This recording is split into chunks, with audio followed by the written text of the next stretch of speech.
put Iran on the path of developing nuclear bombs.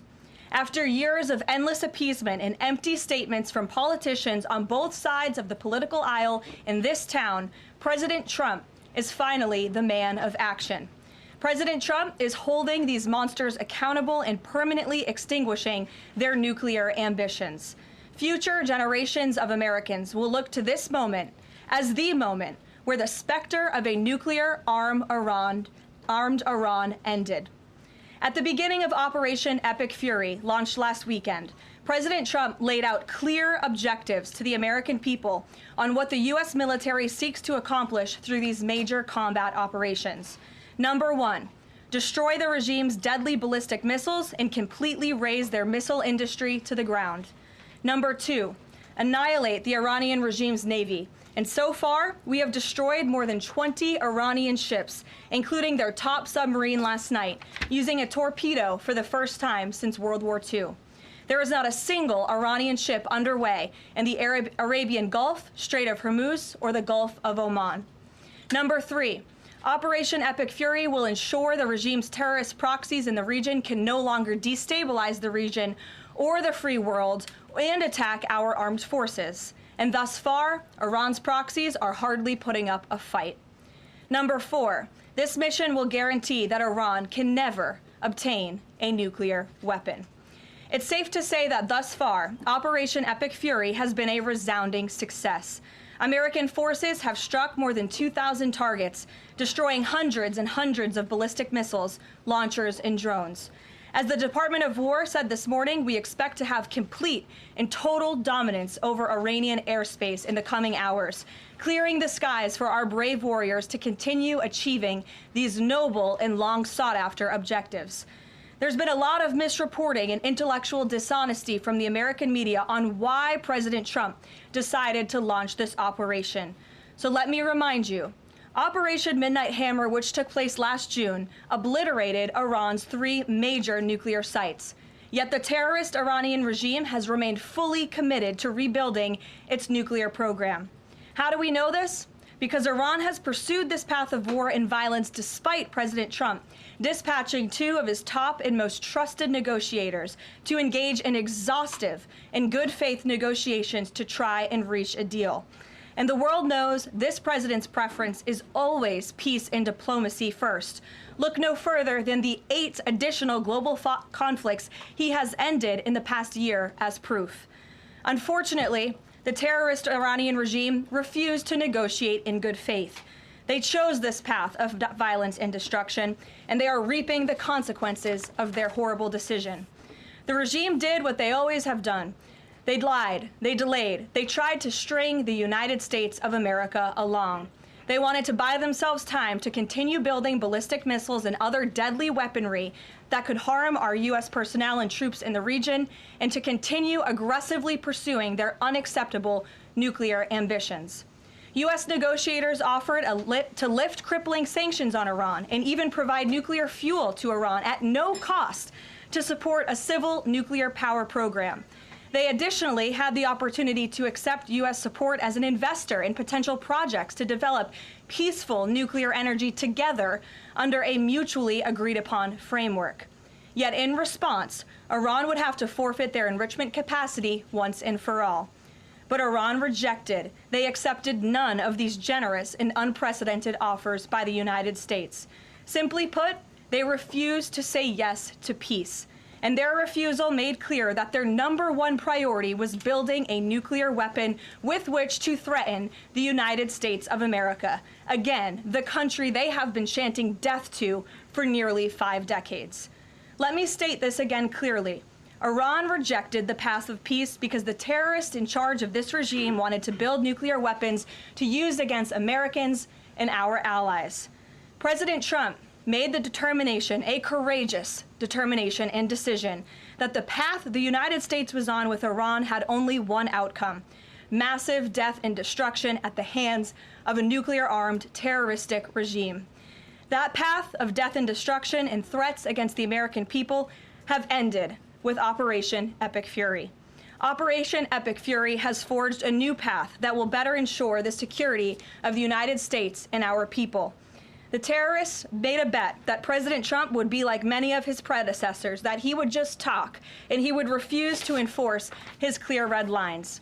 But that has proven to be a catastrophic error in judgment. When President Trump makes a threat, and I have reiterated that threat many times from this podium to all of you over the past year, President Trump does not bluff. The president's words are backed up by the mightiest warriors in the world who possess the most sophisticated capabilities this world has ever known. 49 and counting of the most senior Iranian regime leaders, including the supreme leader, have already been wiped off the face of the earth. Make no mistake, killing these brutal terrorists is good for America and makes the world a much safer place. I want to also extend our prayers and condolences to the families of the 6 U.S. military service members who have been lost in Operation Epic Fury. These heroes represent the very best among us. They laid down their lives in defense of our country, and we will never forget their legacy or their sacrifice.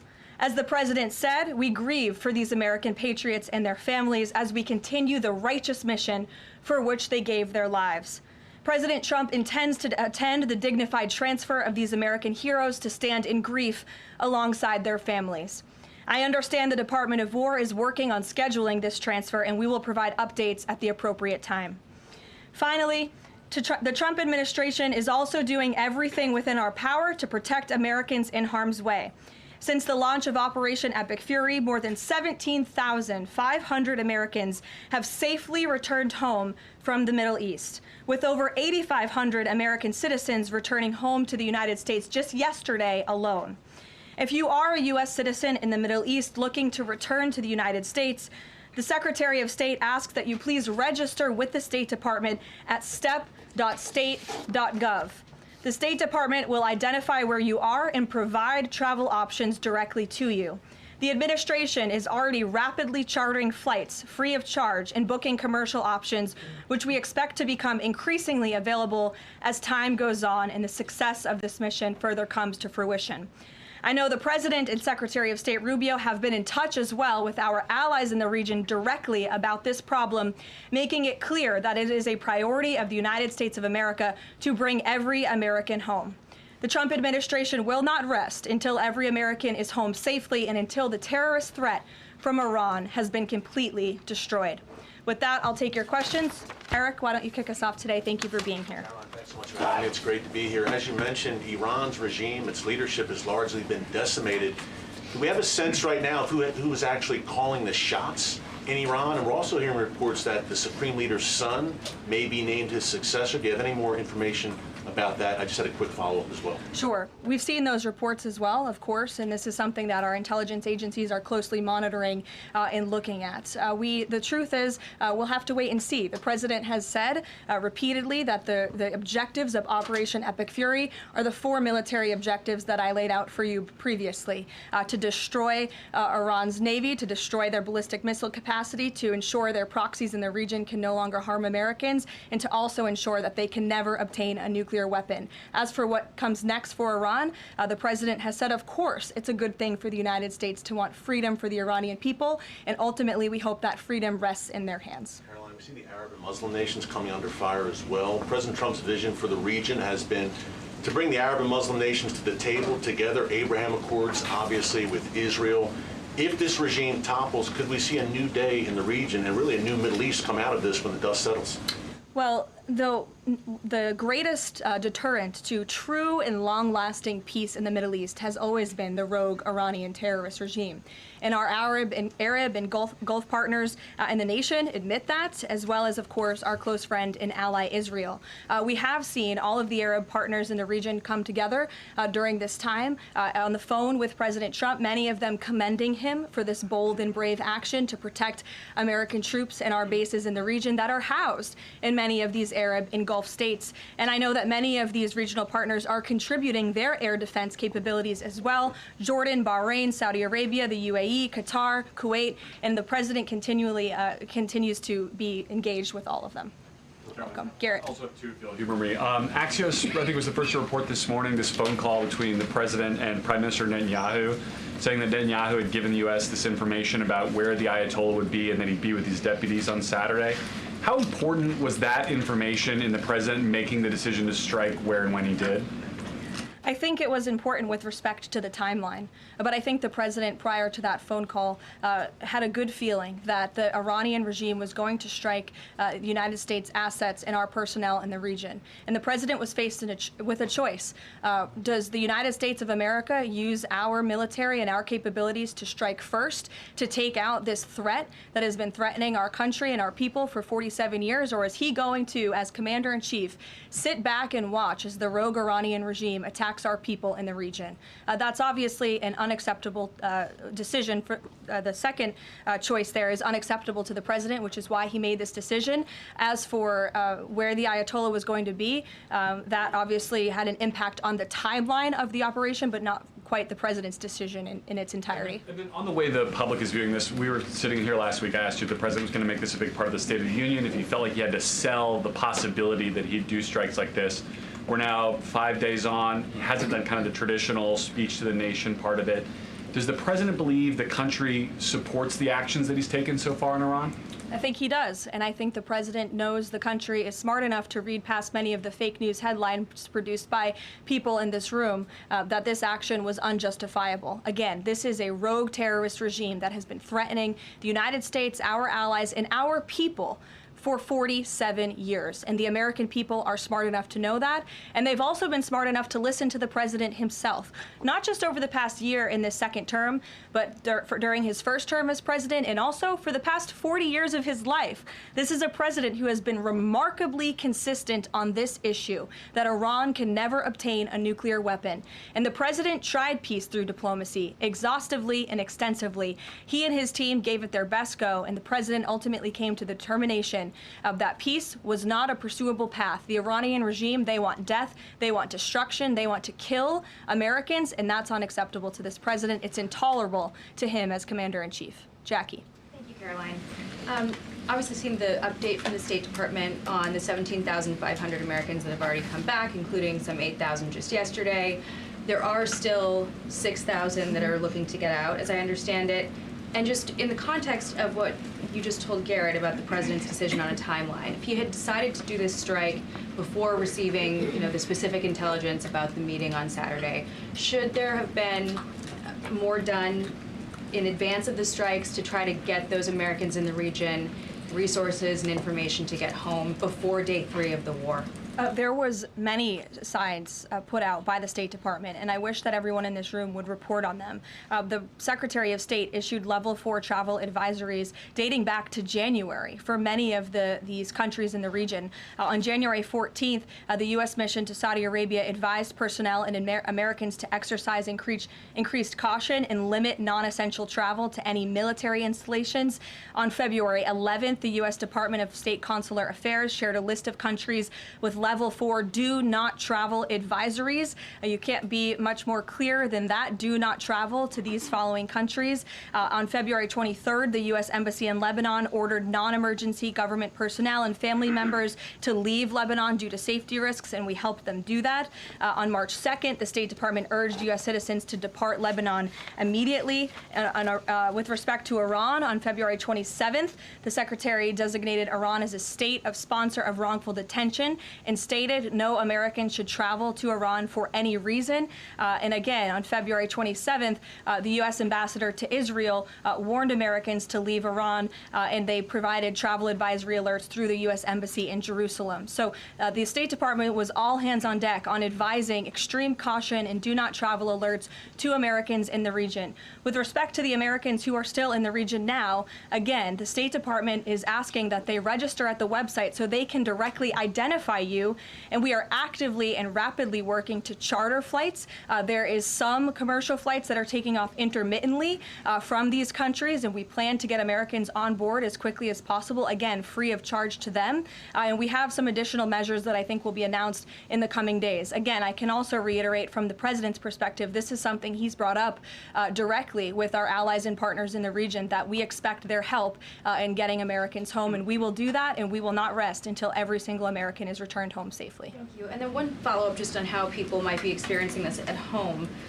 With respect to the economy and the cost of oil spiking, is there a need to start those Navy escorts in the Strait of Hormuz now to sort of blunt the impact to people? And also, because Spain is a member of the EU, does that at all put a wrinkle in the president's plan for a trade embargo with them? With respect to Spain, I think they heard the president's message yesterday loud and clear. And it's my understanding over the past several hours they've agreed to cooperate with the U.S. military. And so I know that the U.S. military is coordinating with their counterparts in Spain. But the president expects all of our European allies, of course, to cooperate in this long sought-after mission, not just for the United States, but also for Europe, to crush the rogue Iranian regime that, again, not only threatens America, but also threatens our European allies as well. With respect to oil prices and the economy here at home, of course, this is something that Secretary Bessent, Secretary Wright, the National Economic Council of Energy, that is led by Secretary Burgum, has been long working on and well in advance. Yesterday, President Trump announced the U.S. Development Finance Corporation will provide political risk insurance at a very reasonable price for crude carriers and cargo ships operating in and around the Gulf. And as you pointed out, Jackie, the president said if necessary and when appropriate, the U.S. Navy will begin escorting tankers through the Strait of Hormuz. I think it speaks to why this action was so necessary, that ultimately the energy industry is going to benefit from the president's actions with respect to Iran, because Iran will no longer be controlling the Strait of Hormuz and restricting the free flow of energy, which, as you all know, controls 20% of the world's global oil supply. Sure. Thanks, Karoline. The president said yesterday there wasn't time to make evacuation plans because this all happened so quickly. Given how critical the president has been of the chaotic evacuation from Afghanistan by the last administration 5 years ago, why wasn't there more of a focus on evacuation plans from the Middle East that could have been at least put in place, ready to go before the strikes this weekend? Again, I just laid out for you that there have been plans in place and that the State Department has been very clear to the American people traveling within this region not to travel to these regions. We gave notices to leave immediately the countries where these Americans were within. And unlike the previous administration, we actually have a number. We actually have identified the number of people in the region who have requested help. We are in direct contact and engagement with them. And you have to keep in mind, there's a few thousand people who have requested assistance to come home in comparison to the millions who we understand are in the region. So we will help every single American who wants to come home if they're making that request of the State Department. But Americans who called the State Department hotline as recently as last night were being told, we can't help you, you have to make your own plans. Well, the line was updated, and I expect every single person in this room to report on that accurately, so that information can be relayed appropriately to your audiences and to the American people.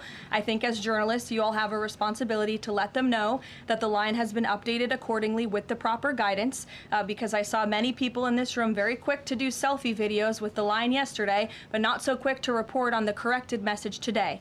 So that is something the administration quickly worked to address, and we have fixed that problem. However, we're also pointing to people to the website, again, to register so that we know exactly where you are. So when there are commercial flights moving into that area, when there are chartered flights moving into that area, we can get Americans on planes as quickly as possible. Do you have any details on how many charter flights have been able to get out of the region so far with Americans on board? I don't have an exact count for you, but I know that we're working on chartering many flights. As soon as we were doing it yesterday, we're doing it again today. And you should not expect us to detail exactly when these flights are taking off for obvious reasons.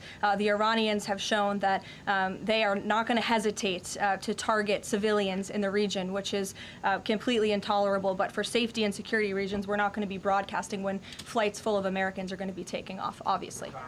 Danny. At the top there, you said that the Iranian regime is being absolutely crushed. Can you explicitly say then whether or not regime change is a goal of President Trump's operation? The goals of this operation have been made very clear, Danny, and the president has said them in his speech when he launched this operation and released that video in the middle of the night to all of you and to the world. The stated military objectives of Operation Epic Fury are as follows: eliminate Iran's ballistic missile threat, destroy their naval capability, disrupt missile and drone production infrastructure, sever their pathway, and end their pathway to nuclear weapons. And I can report, as you all saw from the Pentagon today, that thus far this operation has been remarkably successful. Again, we're moving towards complete and total control of Iranian airspace. We have continuous 24/7 strike operations ongoing. We've had more than 2,000 targets that have been struck. Nearly 2,000 munitions have been employed. The first 24 hours of this campaign were described nearly as twice the scale of the 2003 shock and awe campaign. And we've seen that the enemy, the Iranian rogue regime, their retaliatory strikes against the United States and the threat reduction has reduced significantly. If you look at the Iranian ballistic missile launches, they're down 86% from day one levels. So while the United States military continues to increase its complete dominance over this rogue regime, they are weakening day by day. Regime change is not a phrase that you would want to use. Again, Operation Epic Fury, I just detailed the goals and objectives of this very quickly. But obviously, as the president has said numerous times, do we want to see Iran being led by a rogue terrorist regime? No, of course not. So any day the United States of America is taking out a terrorist is a good day for our country and a good day for our people. Given that point that you just make about the United States wouldn't mind seeing the government overthrown, certainly President Trump has talked about wanting to see Iranians overthrow the government. Has the president considered at all kind of how he views a U.S. role, if any, in Iran post-conflict? I think it's something the president is actively considering and discussing with his advisors and his national security team. But again, right now, the focus, minute by minute, hour by hour, day by day, is on ensuring the quick and effective success of Operation Epic Fury. Sure. Go ahead. I want to ask you about the U.S. munitions stockpile. I don't even know who's speaking because I wasn't looking at you. But you can ask a question and then I'll go to you. Caroline, I want to ask you about the U.S. munitions stockpile. President Trump posted on Truth Social on Monday that the U.S. still has a good supply of weapons, but that we're not where we need to be. What does he mean by that? And does President Trump then want to ask on Congress to pass a supplemental to increase funding for missile interceptor systems like the ones being used to defend U.S. bases in the Middle East from Iranian missiles? I don't have any updates for you on congressional asks from the president. As you know, under this president, we have significantly increased our defense budget, which is a good thing for the United States, for our national security, and for protecting our homeland.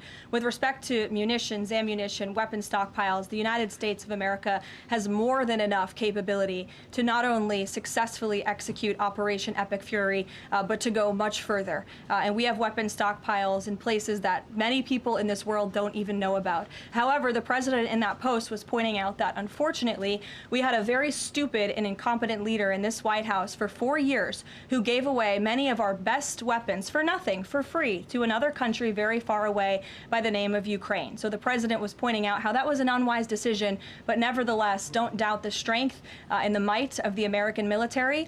And I will also add, President Trump has rightfully been calling on defense contractors in this country to rapidly and aggressively produce American-made weapons because they are the best in the world, and the president always likes to get things done as quickly as possible, and so he's been quite vocal in his efforts to try to speed up our defense industry to protect our homeland.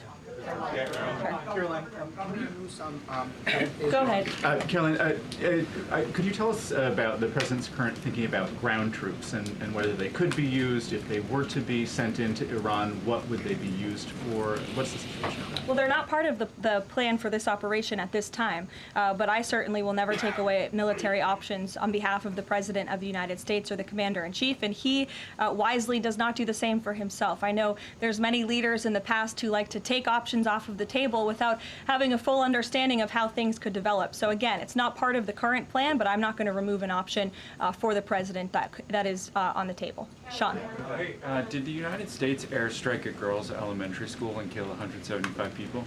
Not that we know of, Sean, and the Department of War is investigating this matter, and I would just tell you very strongly, the United States of America does not target civilians, unlike the rogue Iranian regime that targets civilians, that kills children, that has killed thousands of their own people in the past several weeks, and uses propaganda quite effectively, and unfortunately many people in this room have fallen for that propaganda. So I would caution you from pointing the finger at the United States of America when it comes to targeting civilians, because that's not something that these armed forces do. Reagan. Thanks, Caroline. Prior to the Iran conflict, the SAVE Act was really the focus of the news cycle. Is the SAVE Act still a priority for the administration? Absolutely. Could you just provide an update on the administration's talks with Congress to get the SAVE Act through?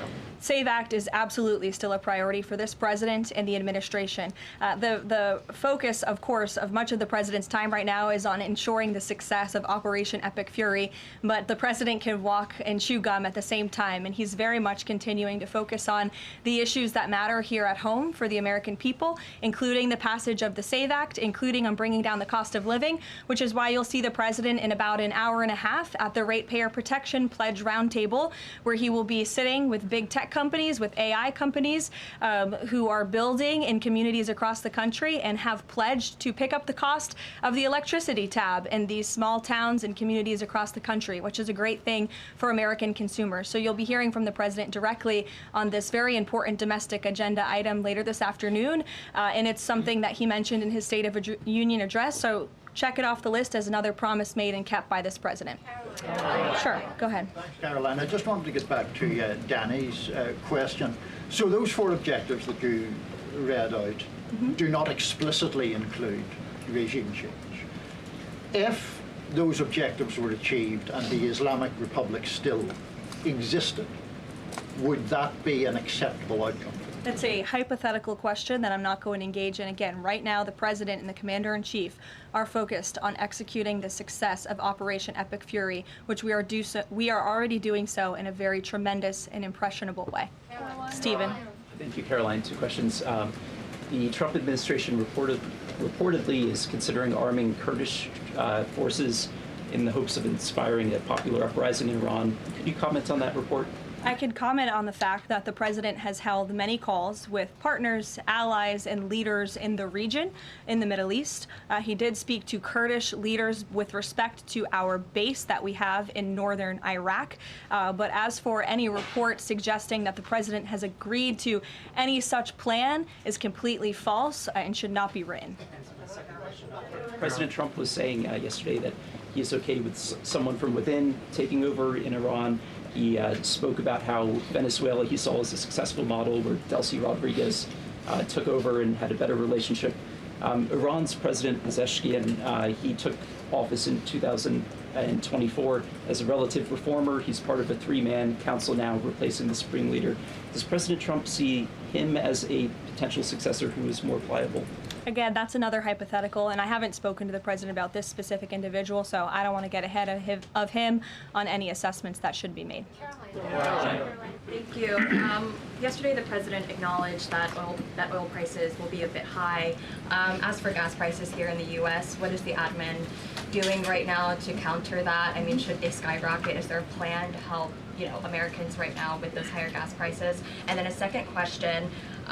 On the rash that was on the president's neck, the White House physician said it was a preventative skin cream that he was using, but why is the president using this cream? What are they trying to prevent with this cream? To your second question, I don't have anything additional to add to the physician statement that we provided to all of you on those questions, but I know the statement said that the redness on the neck will dissipate within the next couple of weeks.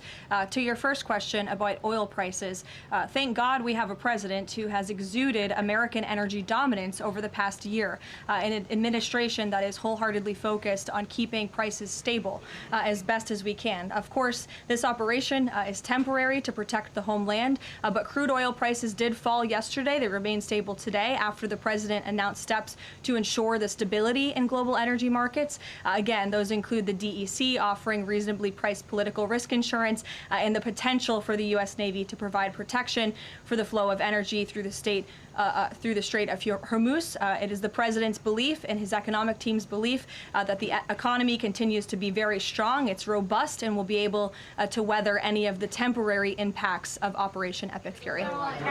John. Thanks a lot, Caroline. Just to follow up to that, the timeline for making the Strait of Hormuz safe for oil tankers to transport their oil through the strait, what is that timeline, and what can the president do to speed up that timeline? I don't want to commit to a timeline, but certainly it's something that is being calculated actively by both the Department of War and the Department of Energy. They're working very closely. Both secretaries are in all of the briefings on this subject with the president, and this is, again, something they're monitoring, and if and when necessary, the United States Navy will provide assistance to escort oil tankers through the strait. Karoline. Sure, in the blue. Thank you, Caroline. You're not in blue, Andrew. Go ahead. Yeah, thank you. Well, I guess you are, sort of. I'll go to you after. You had mentioned about the commercial aircraft being used for the evacuations. What about the use of military aircraft? Would that happen in conjunction with that or subsequent to? That is something that is definitely underway, and of course we're going to use that in conjunction. We want as many planes, whether they're chartered, commercial, or military, taking Americans out of the Middle East and returning them safely home. So yes. Andrew, go ahead. You're welcome. At the top of the briefing, you listed a long list of grievances against the Iranian government, going back to the takeover of the embassy in '79, barracks bombing in the 80s, etc.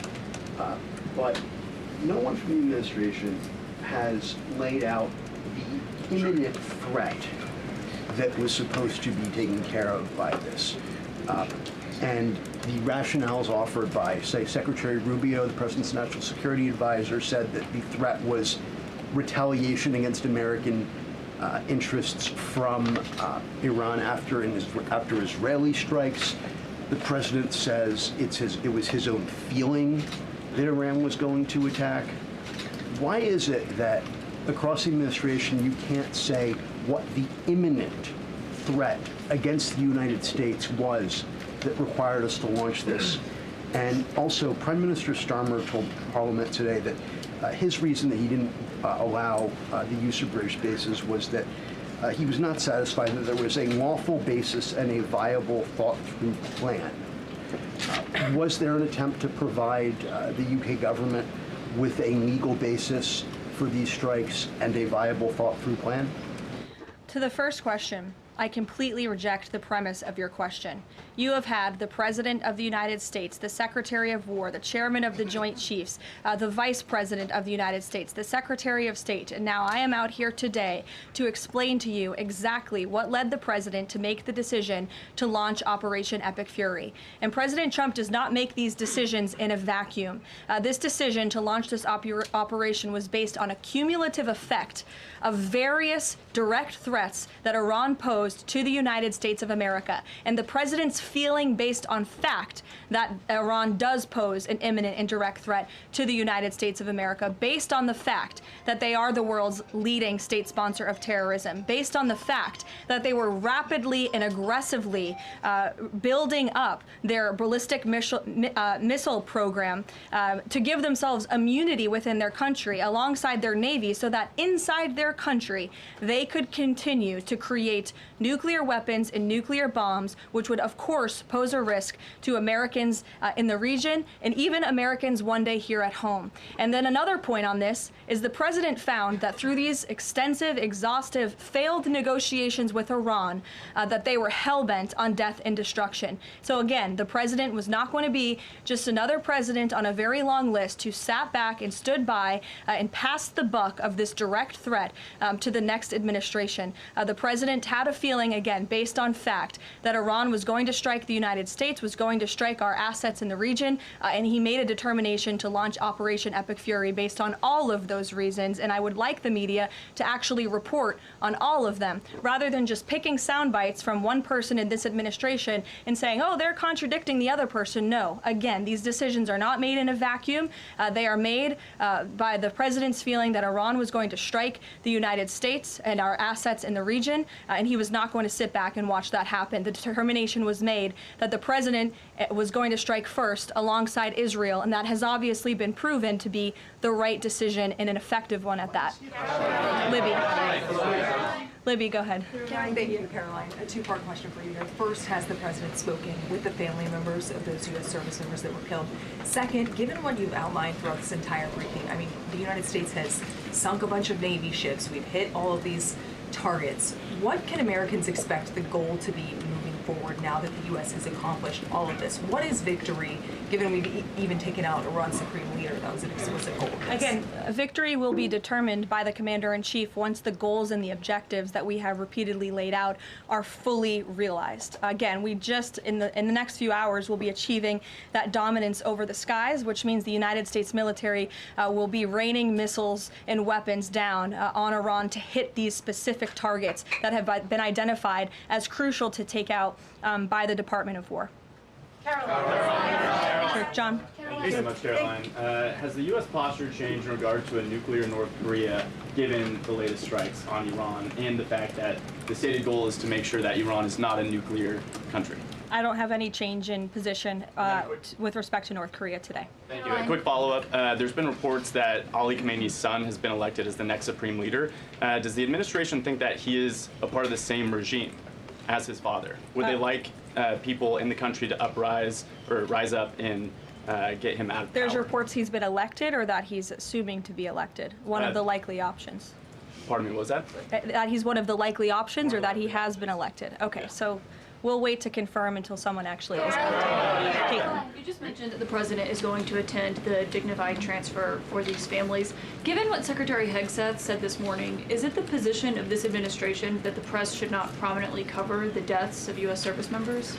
No, it's the position of this administration that the press in this room and the press across the country should accurately report on the success of Operation Epic Fury and the damage it is doing to the rogue Iranian regime that has threatened the lives of every single American in this room. If the Iranian regime had their choice, they would kill every single person in this room. And so we can all be very grateful that we have an administration and that we have men and women in our armed forces who are willing to sacrifice their own lives for the rest of us in this room and for every American across the country and for every troop that is based in the Middle East. That's what these... Secretary Hegseth was complaining that it was front page news about these 6 service members who were killed. That's not what the Secretary said, Caitlin, and that's not what the Secretary meant, and you know it. You know you are being disingenuous. There is not...